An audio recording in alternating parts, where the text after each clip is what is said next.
Olá pessoal, tudo bem? Bom, dando continuidade aqui com o nosso conteúdo, né, eu vou começar a abordar aqui com vocês estruturas de controle, especificamente estruturas condicionais. Tá? Mas eu gosto sempre de deixar claro, né, assim como eu mencionei nas aulas iniciais, que esse nosso conteúdo, que é o conteúdo de algoritmos, né, algoritmos de programação, né, é um conteúdo cumulativo. Né? Então, para a gente compreender muito bem esse conteúdo, né, vai exigir que a gente tenha assimilado muito bem os conteúdos anteriores, né, referente especificamente a estruturas sequenciais, algoritmos estruturados, algoritmos sequenciados. Tá? Então, se você ainda tem alguma dúvida, né, em relação ao conteúdo anterior, eu recomendo que você procure, né, por meio de atendimento, né, permanência, ou até em e-mails, né, que você resolva, que você esclareça essas suas dúvidas em relação aos conteúdos anteriores, né, para que você não venha ter dificuldade na compreensão desse novo conteúdo, tá bom?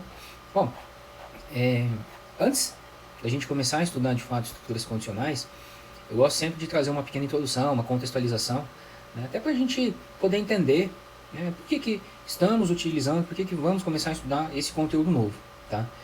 Uma motivação de porquê, né, da gente poder até discutir um pouco, né, discorrer a respeito, por que a gente tem que ver, por que a gente está vendo esse conteúdo, tá?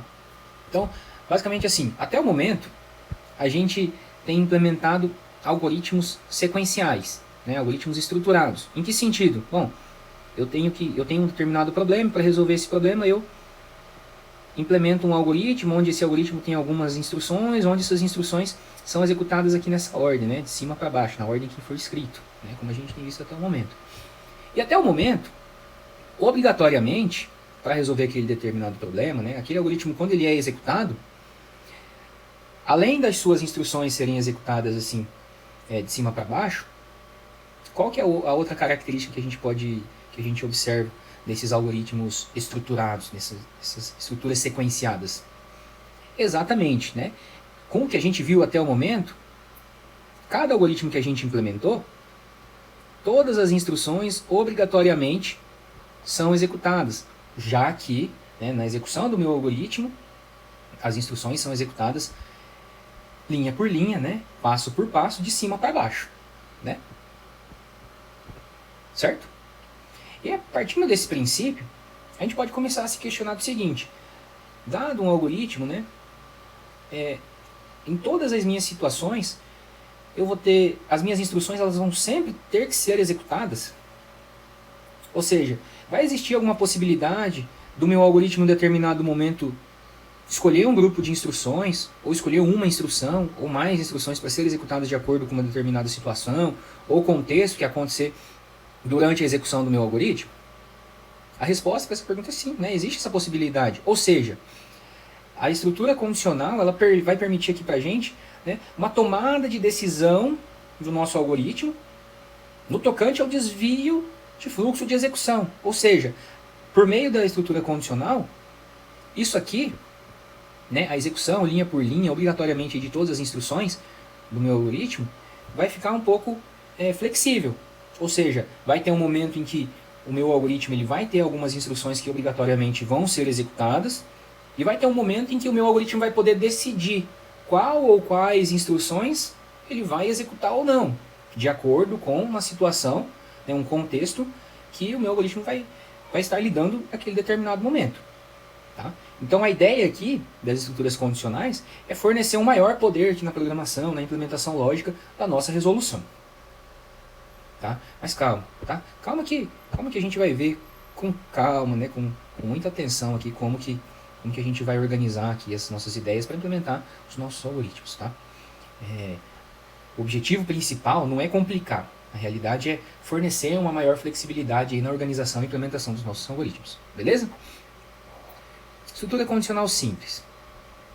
Bom, uma decisão, né, já que estruturas condicionais estão relacionadas à tomada de decisão, uma decisão ela pode ser tomada, né, utilizando uma estrutura condicional simples ou uma estrutura condicional composta. O que a gente vai ver primeiro aqui vai ser a estrutura condicional simples.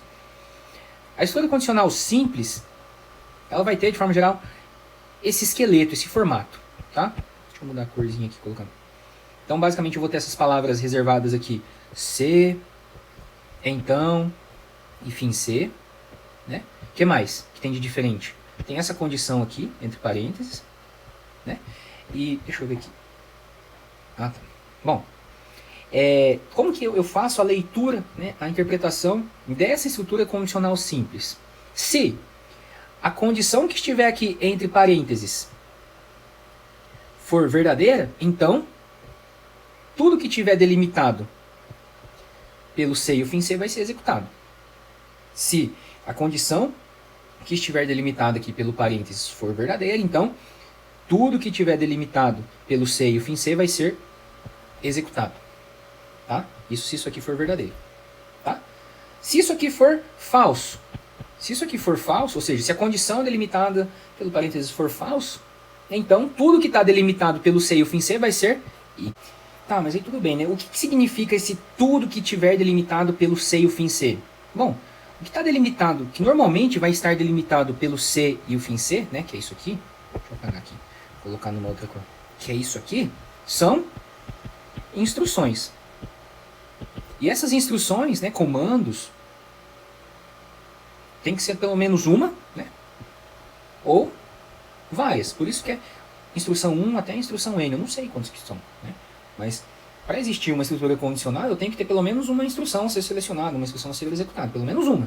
Porque se eu não tiver nenhuma, não faz sentido eu ter uma estrutura condicional, que não vai selecionar nenhum bloco, né, um bloco com nenhuma instrução para ser executado. Tá? Então tem que ter pelo menos uma instrução. Ou várias, né? Isso aqui é uma nomenclatura para nós aqui da programação, tá? Tá, então, só para a gente complementar mais algumas coisas, tá, pessoal? Essa condição aqui que está delimitada pelo parênteses, a gente vai ver ali na frente que isso aqui vai devolver um valor lógico, tá? Vou colocar aqui do lado. Valor lógico. O que é um valor lógico? O valor lógico é um valor verdadeiro ou falso, tá? A gente vai ver também mais para frente como que são gerados esses valores lógicos, né? A gente vai ver que esses valores lógicos podem ser provenientes de operações relacionais ou de operações lógicas. E essas operações lógicas podem vir de operações relacionais. Mas isso a gente vai ver com calma, tá, pessoal? Beleza? O que vocês precisam compreender muito bem é a forma de interpretação aqui, de execução, como que o algoritmo vai interpretar uma estrutura condicional simples. Basicamente não vai funcionar assim, só recapitulando, tá? Se, deixa eu apagar aqui e colocar em outra cor, tá? Se a condição delimitada pelo parênteses for verdadeira, então tudo que tiver delimitado pelo C e o fim C vai ser executado. Certo? Se a condição delimitada pelo parênteses for falsa, então tudo que tiver delimitado pelo C e o fim C vai ser ignorado. Tá? Por isso que é importante que vocês anotem aqui essas palavras reservadas, tá? C, então, fim C. Por quê? O C e o fim C vai ser o que vai delimitar o que faz parte da estrutura condicional e o que não faz parte da estrutura condicional, tá? E aonde que isso vai se encaixar no meu algoritmo? Bom, eu posso ter instruções sequenciais aqui antes dessa estrutura condicional, assim como posso ter instruções após aqui essa minha estrutura condicional. Beleza? Essa é a estrutura condicional simples. Ok? Beleza, né? Então, vamos lá. Ó, então, a decisão é tomada de acordo com a verificação da condição, né? A condição é uma expressão lógica, né? Coloquei aqui, ó, valor lógico, né? Resultante, né? Da avaliação da expressão lógica. Isso aqui pode ser verdadeiro ou falso. Caso o resultado da avaliação dessa condição seja verdadeiro, então o bloco de instruções, ou seja, aquilo que está lá delimitado pelo C e o fim C, vai ser executado. Caso contrário, esse bloco vai ser ignorado. Né? Tudo isso que eu explicitei aqui para vocês aqui antecipadamente, né?